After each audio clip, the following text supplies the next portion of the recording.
The following program contains scenes that some viewers may find disturbing.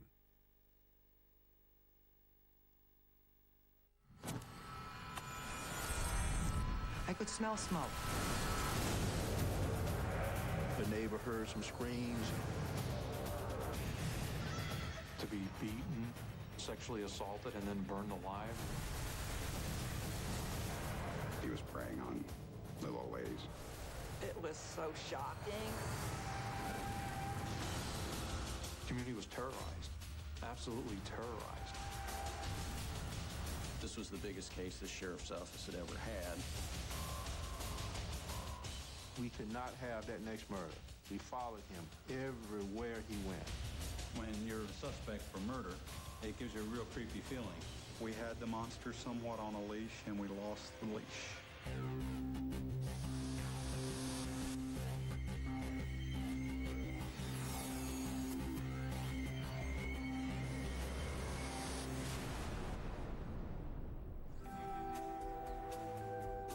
Hernando County, Florida. A little piece of paradise, 40 miles north of Tampa. Hernando County has always been sleepy little Hernando County. We'd had very little crime or anything. The people here were retirees. Warm breezes, peaceful beaches, and affordable homes. A mecca for the elderly looking to escape the winter snow. Most of the residents moved in from the Northeast, New York, New Jersey, Michigan. Everybody knew everybody. If they didn't know, they at least waved. It was a, nice little backyard community. As a matter of fact, we were so comfortable when we first moved down here, I did not lock the front door. A picture-perfect neighborhood. Until one day, in early August 1993.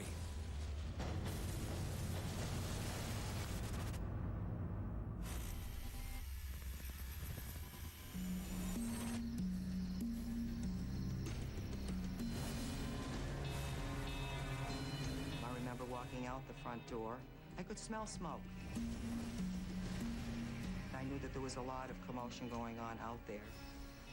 And that was when I saw that Mrs. Garrity's home was totally engulfed in flames.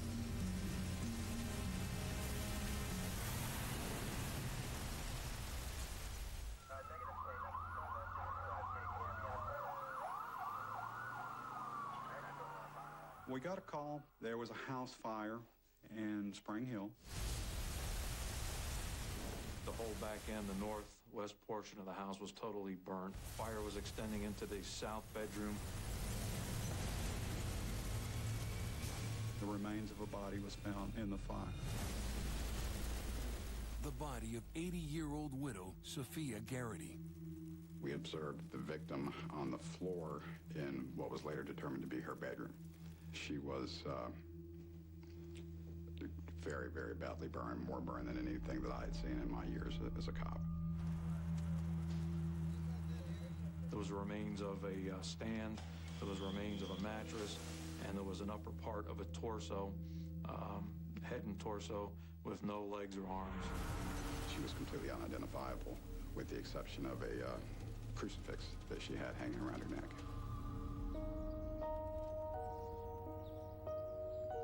Sophia Garrity moved to Hernando County from New Jersey just a few years earlier. She lived alone in a modest house on a quiet street shared by other retirees. She was known as the cookie lady. She used to give cookies out to the young kids at the time. She was just a very nice elderly lady. A fatal fire is a little bit unusual in the era of smoke detectors and safer building materials, but it was explainable because it was an older person, so it didn't raise a lot of suspicion in the community at all. We thought, well, she must have left something on, bad AC, something.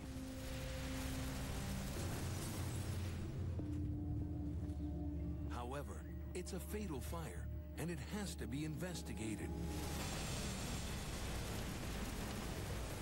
And was concerned that it wasn't an accidental type fire due to the intense heat and the amount of damage in that room.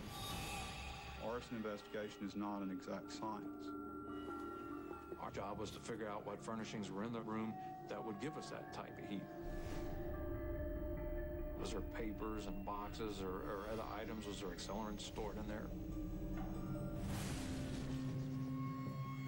There was a lot of fire damage.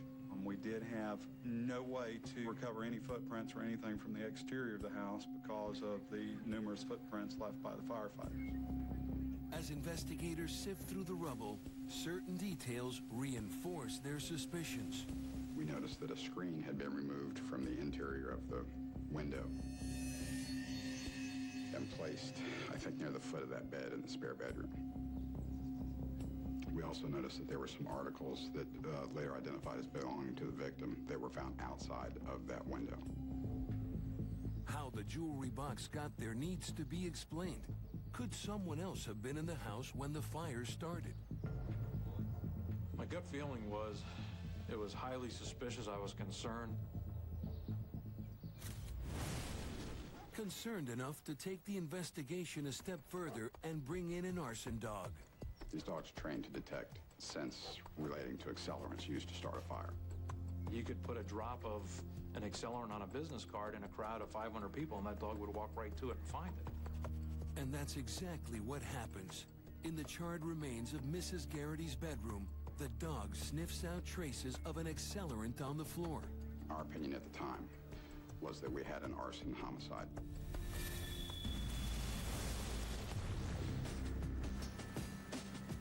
Investigators go door to door looking for leads.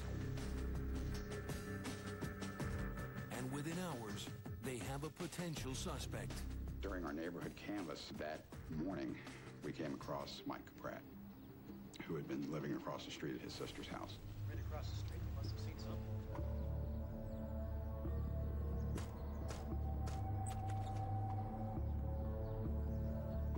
We had heard he had dated Mrs. Garrity's granddaughter at one point in time. He was familiar with her, and he did know her, and he had been in the house before. 29-year-old Mike Pratt is a machinist and local handyman. Detectives notice what looks like a fresh cut on his foot. The Pratt had explained that it happened maybe a couple of days before while he was coming into the house. He stepped on something and cut his foot. What makes detectives even more suspicious is when Pratt admits that he's no stranger to the law. Earlier that year, he had been arrested in Tampa in connection with a murder. Pratt explained that that arrest, the charges were dropped due to lack of evidence. If this really is arson, then maybe Sophia Garrity's neighbor lit the match. To detectives, it's starting to look that way. But before they go any further, their case is suddenly shut down.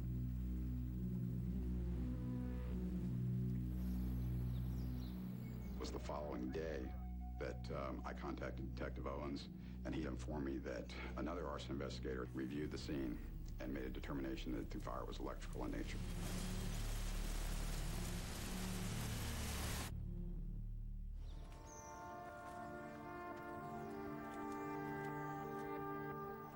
Sophia Garrity's home is no longer considered a crime scene.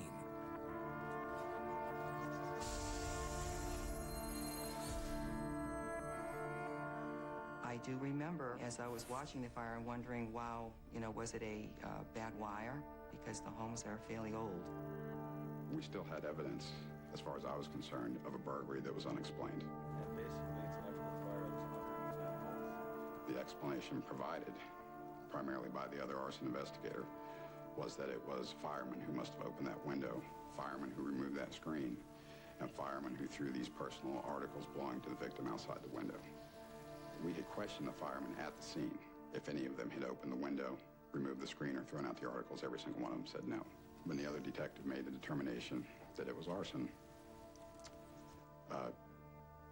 at least for myself, it put me in a position now of having to prove my theory of arson homicide to my coworkers, to be honest.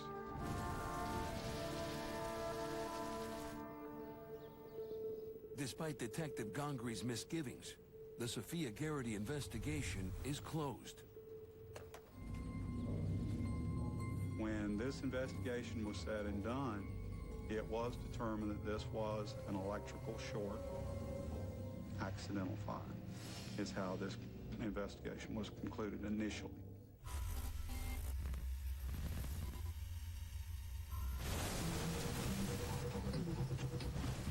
Days later, another Hernando County house is in flames. From that point on, the whole investigation changed.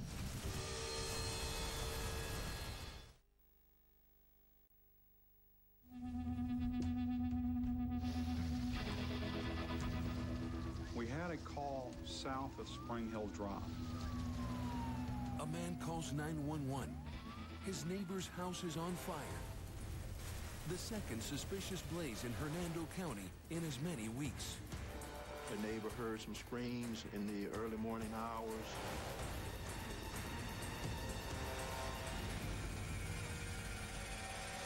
He came around the house and heard my dad make some comment, "Get help, get an ambulance."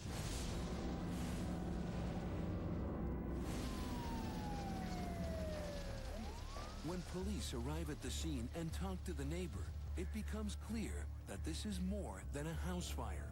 There was an elderly female victim found to have been battered inside the front door, and her husband was found to have been battered in the hallway. They had been hit several times by some kind of a weapon. The victims are 84-year-old Bill Whitney and his 83-year-old wife, Alice. Both are left fighting for their lives. Whoever attacked the retired couple clearly tried to cover their tracks.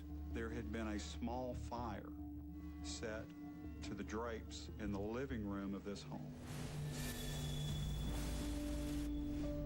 The drapes burned through into the inside of the cedar chest, but it didn't burn it completely.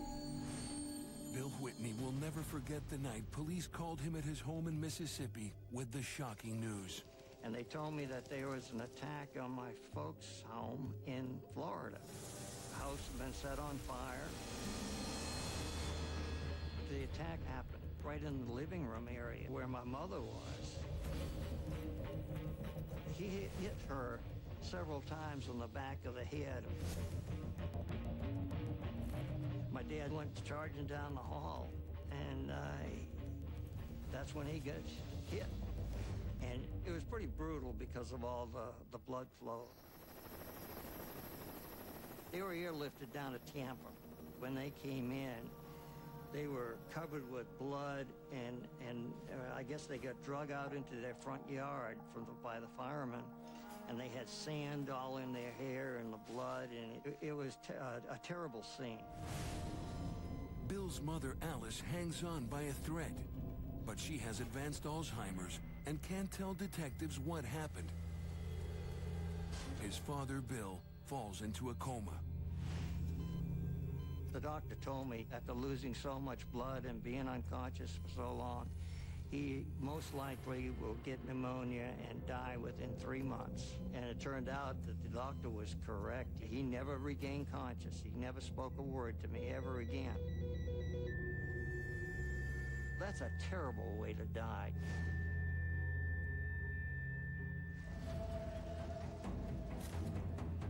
Although the Sophia Garrity case is closed, Detective Gongre's mind is racing. Another fire, more elderly victims. Is this really a coincidence? It was the oddity and the infrequency of having a house fire in this county. Even though it occurred several miles away from the first attack on Miss Garrity, to me it just seemed common sense that it was the same person. To prove it, the detective needs hard evidence linking the two. Right now, all he has is a nagging suspicion. You couldn't relate that to the first incident at all. They were separated by several miles, and there was nothing to indicate at that point, nothing forensically that could indicate that there was anything suspicious. An elderly couple beaten to within an inch of their lives, and their house torched. Investigators fan out across the neighborhood searching for leads. We began infiltrating the area of South Spring Hill, trying to make contact with anybody that were on the streets. That area had a large number of teenagers that would roam the streets and do criminal mischief and vandalism. Though the sun-drenched retirement communities offer plenty of peace and quiet, there's another side to Hernando County. In the alleyways and mall parking lots, petty crime is part of the landscape.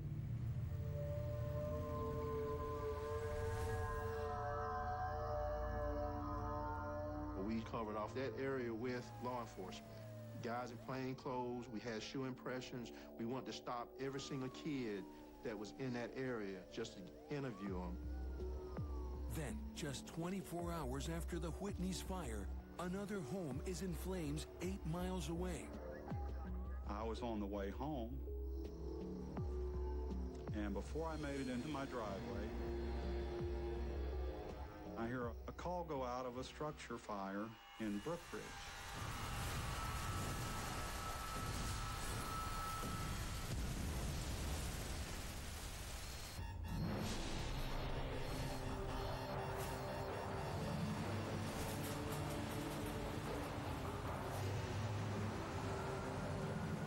When you get the phone call in the middle of the night, you almost want to get sick. The fire department is saying that there's a body inside the mobile home.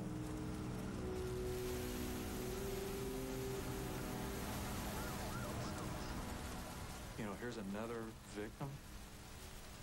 We've got another person out there who's been killed. Here we go again. That wasn't normal for us.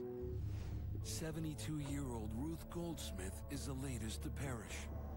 Goldsmith moved to Brookridge just 2 years ago from Pennsylvania, where she worked for years as a clerk issuing hunting and fishing licenses. This had been Ruth Goldsmith's dream home. There was fire units on the scene that had gotten the fire under control. Investigation was conducted. Mrs. Goldsmith's body was removed and transported to the medical examiner's office for a determination of cause of death.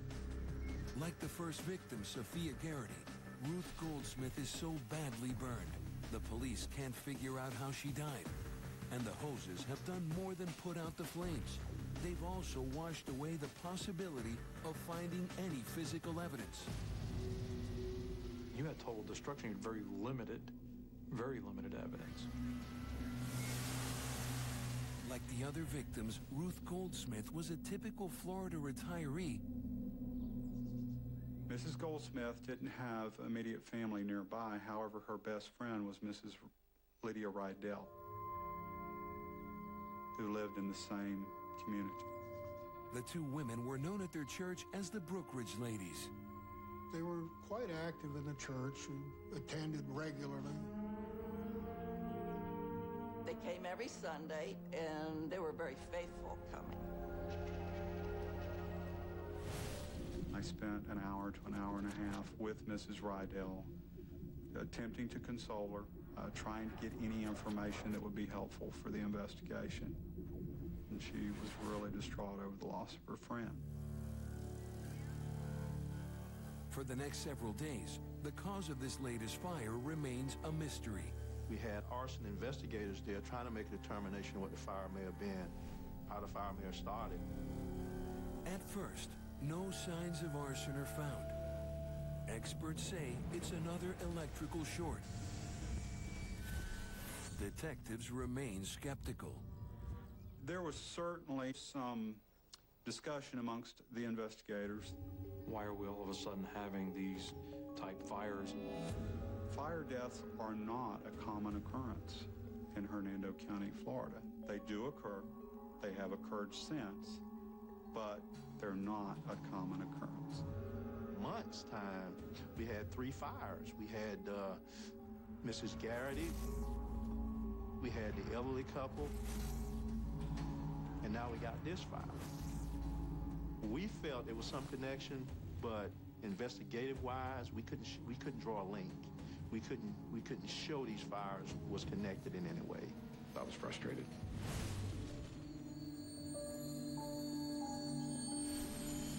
Despite 3 blazes and 2 deaths, fire experts are not convinced that a serial arsonist is on the prowl. Whoever attacked the Whitneys clearly tried to burn down their home. But at the two other fire scenes, bad wiring appears to be the culprit.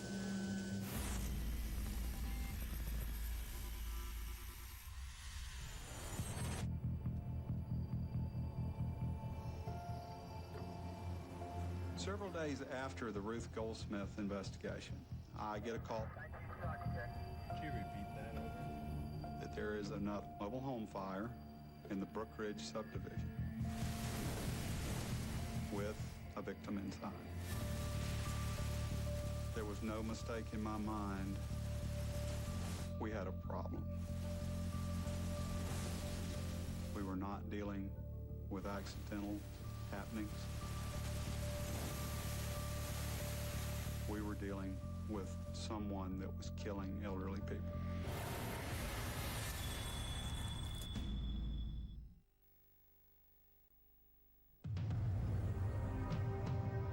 In Hernando County, Florida, police are hunting a serial arsonist and murderer. He's torched 3 homes and killed 2 elderly women. Now, 3 weeks into the investigation, Detective Rivenbark rushes to the scene of a 4th blaze. I'll never forget it as long as I live.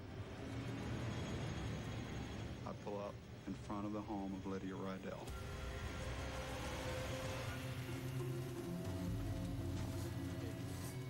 The same home Detective Rivenbark had visited just days before while investigating Ruth Goldsmith's death.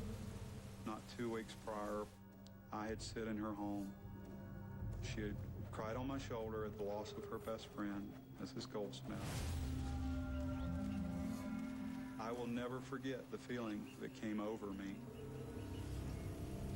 I knew this lady.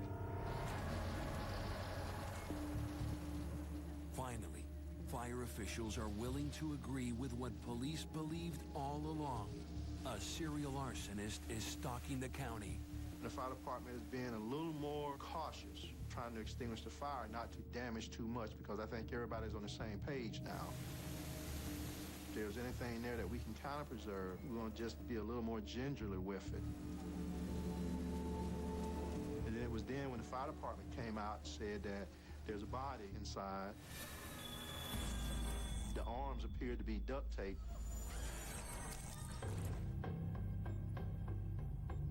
Autopsy results reveal the full horror. 79-year-old Lydia Rydell was sexually assaulted before she died. Detectives now have a likely motive for the 3 murders.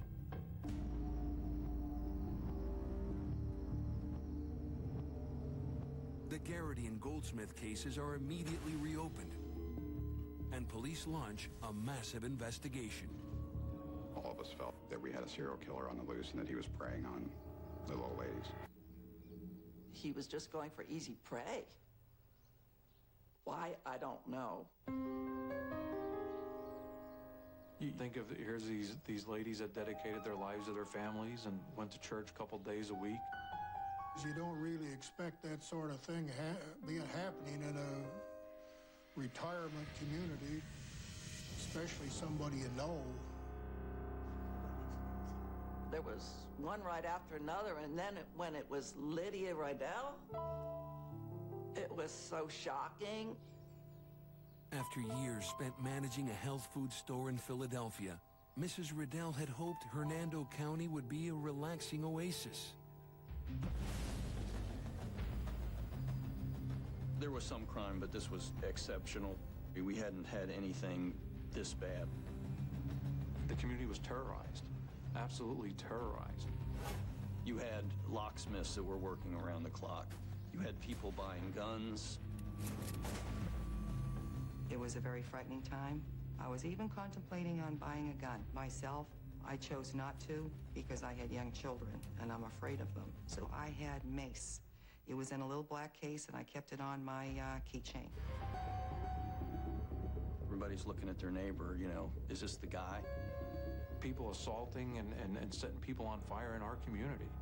You know, it didn't happen here. And it was personal to all of us. We cared about the folks here. At that point, we knew that the Garrity investigation, the Goldsmith investigation, and the Rydell investigation were obviously linked. We weren't sure how, but obviously linked. It was unsure or unclear at that time that the Whitney investigation was related due to its proximity as well as what had occurred. It still appeared to be different in MO. Similar in ways, but different. The story makes national headlines. The monster police are chasing is dubbed the Granny Killer.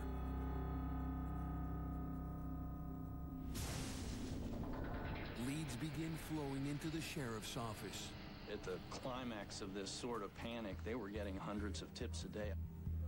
We assigned detectives as well as special agents from the Florida Department of Law Enforcement and the State Fire Marshal investigators as teams with our detectives and began following every lead available, every lead that was called in by the public.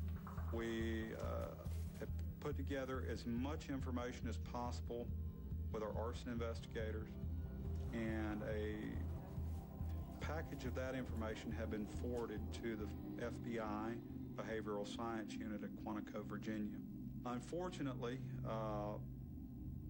there was limited information that they could provide other than the basics of we're probably dealing with a male, obviously a male, that was anywhere from the mid-20s to the early 40s. We had dozens of possibilities. We had our detectives assigned in teams to track these folks down, interview these people, do background checks. None of these leads point toward the original suspect for the Sophia Garrity blaze, Mike Caprat. Caprat lives across the street from Mrs. Garrity, but miles away from the recent fires. One's in one end of the county all the way up to the other end of the county. You didn't have location putting them with a connection to Mike Caprat. Another possibility is beginning to surface. We had received some information on a McDowell subject who had been seen out around the community. Detectives started working on him pretty hot and heavy. 39-year-old Robert McDowell is a shiftless loner with no job and an addiction to crack. He had some very peculiar habits. He showed up at elderly people's doors asking for money. He had a fascination with knives. I was living in Spring Hill with my parents, and we were going to this church where at least one of the women went to the same church. Prior to that, I had gotten into drugs, done some burglaries. It was just something that I was doing at that time. I remember one of Mark Congre's quotes was that McDowell looked very good. During the search warrant at his residence, they did find duct tape, the same that we'd found on the last couple scenes. Robert McDowell had all the ingredients that would make a killer.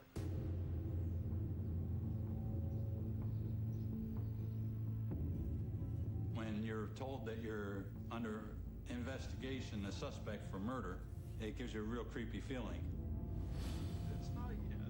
Under questioning, McDowell seems evasive. I told him that a piece of duct tape that was taken from one of the victim's hands matched a roll of duct tape that we found in his house. Instead of denying it, or being adamant about it, or being upset about it, I don't know what you want. his response was, well, maybe my mother sent her a package and used the duct tape to wrap the package.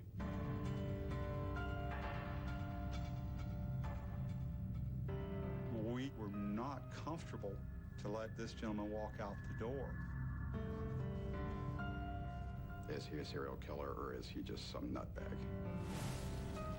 Lydia Riddell's autopsy finds one critical clue. A pubic hair in her throat. A hair that almost certainly belongs to the perpetrator. With a DNA sample, detectives look to link that hair to McDowell. But but it will take weeks for any results. Unable to hold him without hard evidence, police have no choice. They let their prime suspect walk. It was an uproar.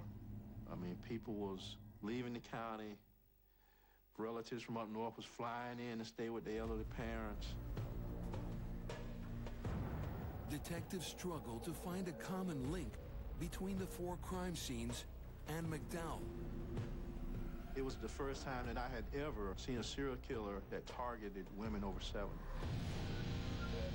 But we couldn't draw a connection between Mrs. Garrity to Mrs. Goldsmith or Mrs. Riddell. It just wasn't coming together. We were checking out lawn companies. Did they have their yard done or bug sprayed? I mean, you name it, we were looking to try and find the common link. Before any link emerges, another fire. Has the killer struck again? I get a call. And it's my captain, and he says, we've got another one. You could have driven a stake into my heart at that point. That was another one of those, my God, tell me it's not true.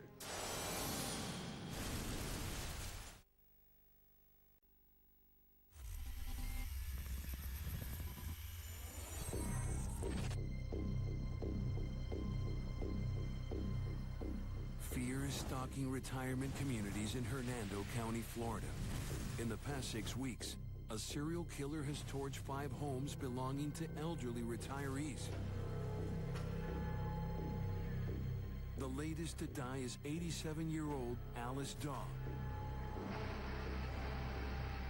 She left New York City and settled in comfortable Spring Hill, right next door to Sophia Garrity, the killer's first victim. We had come full circle. We had come back to the location of the first fire. She lived down the road from me. She lived alone. She wasn't one to go out in the neighborhood and take a walk or offer cookies to the children like Mrs. Garrity did. She pretty much stayed to herself. We found her deceased in her bed. The victim's body was covered up with pillows as well as a heavy comforter. Once again, there is disturbing evidence of sexual assault. We found the coarse pubic hairs in the throat, same color. The ME basically says same consistencies. But when it comes to the arson, this crime scene is different than the rest. This time, the killer has made a mistake. There was a burn mark in the carpet that led all the way up to the bed. The murderer, in his mind, thought he was destroying every single item that could possibly lead us back to him. So, and the good thing about it is that the fire extinguished itself. It burned itself out. That was somewhat a relief. It was not a good thing that we had another death. However, we did have some physical evidence to work with.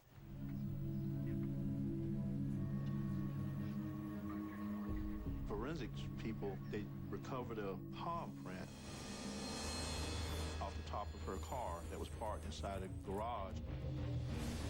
And it looked as if maybe someone climbed in through that window and braced themselves on that roof of the car as they lowered themselves into the house.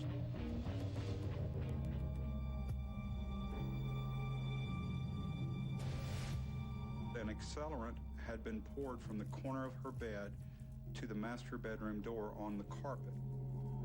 It was determined that the accelerant used was rubbing alcohol.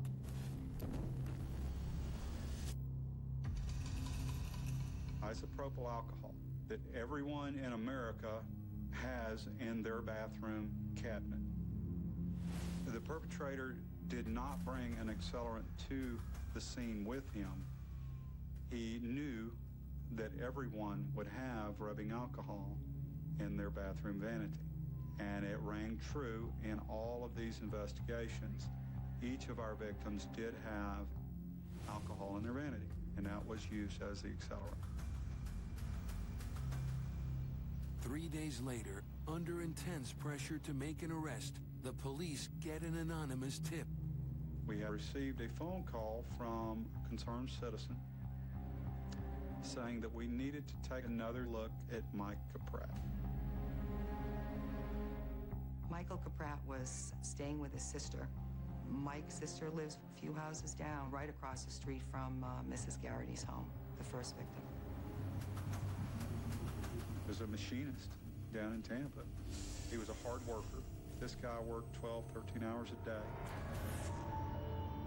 What the informant has to say about Caprat could be the break police are looking for. They're told Caprat knew all of the victims.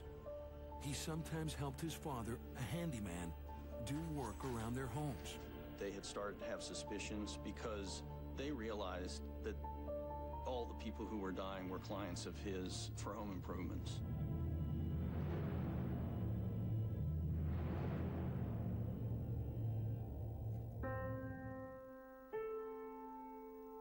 The interesting thing about Mrs. Dow's homicide is that the lawn service noticed a car that was parked down the road a ways.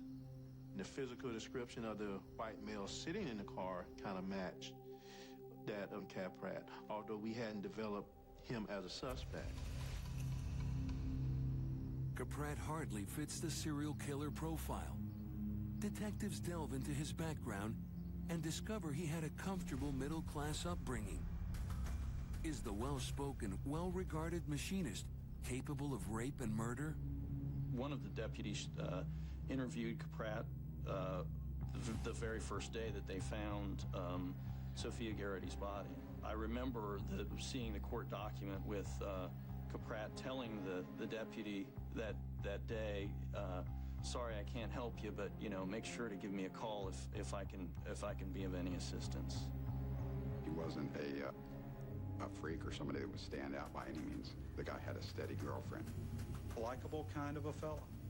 You would bump into him at the mall and carry on a conversation with him. Average guy.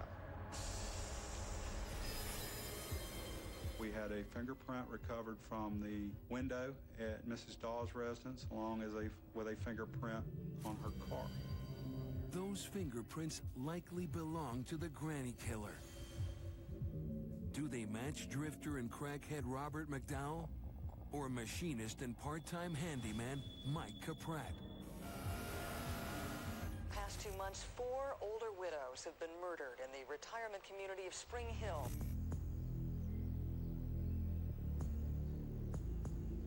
Seven weeks after the granny killer began his reign of terror in Hernando County, Florida, detectives appear to be closing in. This was the biggest case the sheriff's office had ever had, and everybody was taking it very seriously. Especially when the new test results arrive. The analysis of fingerprints found at the home of the latest victim, 87-year-old Alice Daw. Our forensics team conducted a comparison and provided us that we had a match. We had one suspect to focus on. It's Mike Caprat.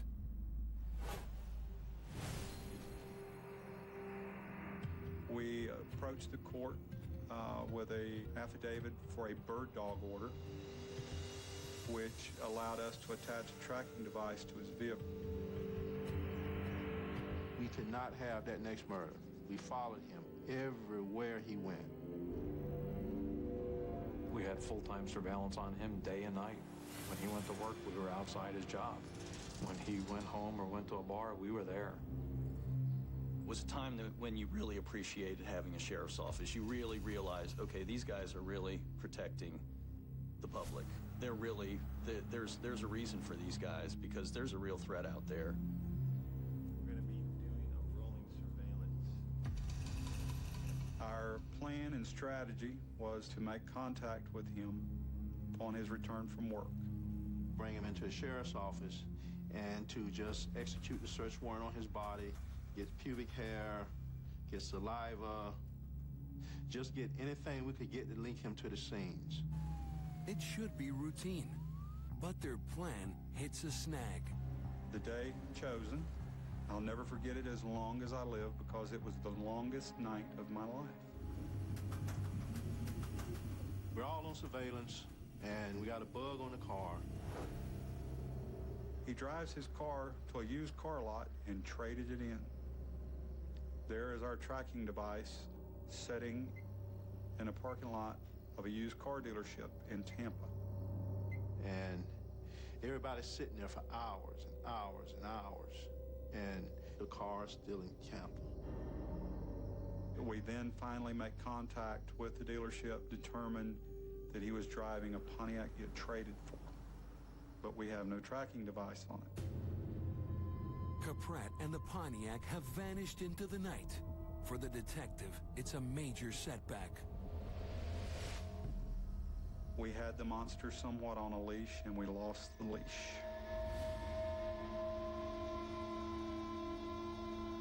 I was driving around Spring Hill that night alone in my car with my life flashing before my eyes.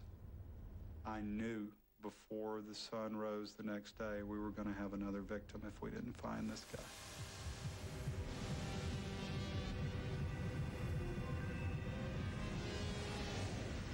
Finally, late in the evening, I hear the voice of Mike Owens over the radio. Copy that.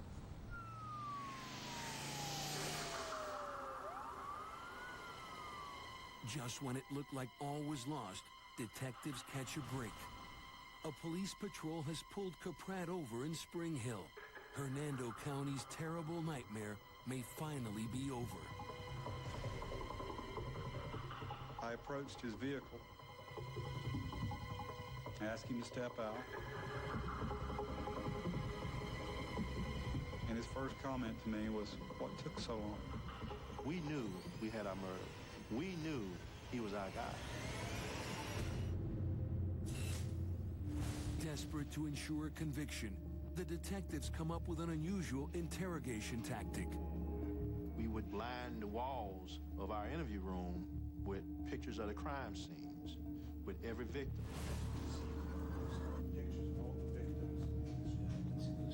We wanted to shock him. We wanted him to see the full effect of the photographs. Mr. Caprat was denying, had no idea why we were harassing him. I wanted a confession from this guy. I wanted him to tell me what he did.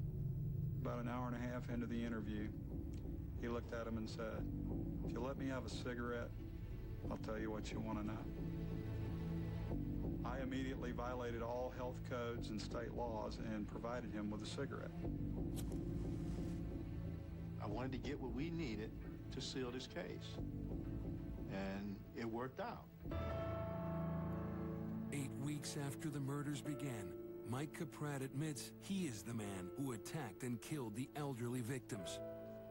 He offers gruesome details only the killer could know. Not only did he rape and murder the women, but he also tortured them. Wasn't like it was a quick murder. This guy spent time in these houses. He spent time brutalizing these women. Garrity's was the first. We went there a couple weeks before.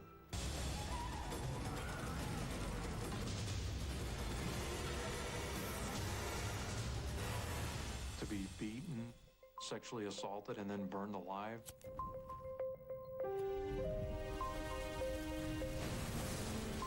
Hear someone describe how he brutalized these elderly women that was in the golden years of their lives, that should have been safe, peaceful, in the comforts of their home.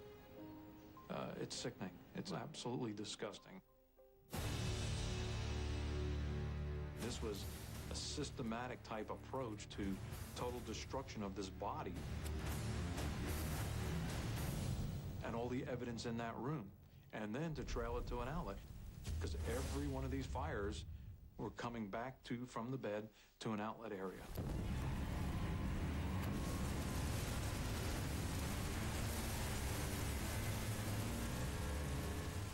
He he did exactly know what he was doing. But why did he do it? What would turn a hard-working 29-year-old into a sadistic killer and arsonist? Did you see anything in his past that would lead to Mike Pratt to do these sorts of crimes? I don't think anybody saw anything other than fairly routine stuff. Mike Pratt was into drugs. Mike Pratt had run away from home several times. There was nothing that would trigger that fascination with older people that we ever saw or figured out. What he explained to me was that he would be driving down Interstate 75 coming back to Hernando County, and something would just click. All he knew is that he had to go do it. When I found out I was no longer a suspect, it was a big relief. But the police did not even have the courage to come back and say, well, we made a mistake, we're sorry, we didn't mean to include you in on this, you know, but we caught the real person. In prison on unrelated charges, Robert McDowell is cleared of all suspicion in the Granny Killer murders. Sick mind would have to come up with that, to do that. I was glad he was finally arrested and off the streets. Community was definitely relieved. The first thing I thought, thank God, but he needs to be put to death, that's for sure. At the trial, Mike Pratt is convicted of multiple murder, sexual battery, and arson. He is put on death row. Weeks later, 2 fellow inmates attack Pratt and stab him to death. Nobody shed a lot of tears over Mike Pratt, I can tell you that. You live by the sword, you die by the sword. I'm not a bloodthirsty person, but he got what he deserved. Absolutely. To this day, many involved in the case feel deep remorse about the lives that might have been saved had the first fire been ruled arson. Would I have been happy to been able to prove that it was Mike Capron on the first fire so these other ladies wouldn't have perished? Absolutely, but we had no physical evidence. Up until the last couple fires did we get our physical evidence, and without that, Mike Capron could still be out there.